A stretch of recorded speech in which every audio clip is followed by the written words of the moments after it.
Hello friends, तर आज आपण बनवणार आहोत पनीर टिक्का मसाला, अगदी हॉटेल टाईप.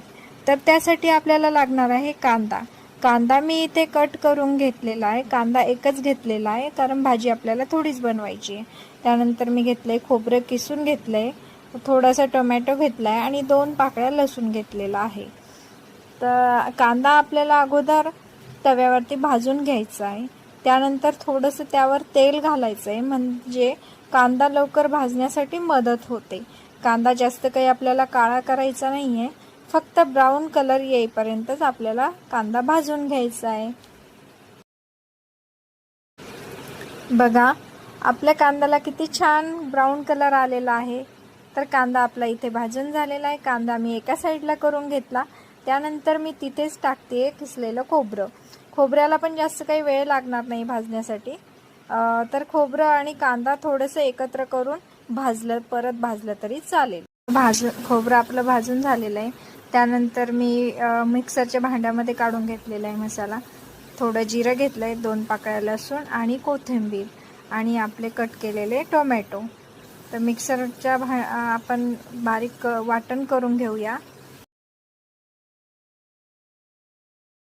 इथे लागणार आहे आपल्याला हिरवी मिरची छान अशी बारीक कट करून घ्यायची. सर्वात महत्त्वाचं म्हणजे पनीर मी इथे स्वच्छ धुवून घेते. त्यानंतर कढई तापवायला ठेवत आहे. कढई आपली तापत आहे.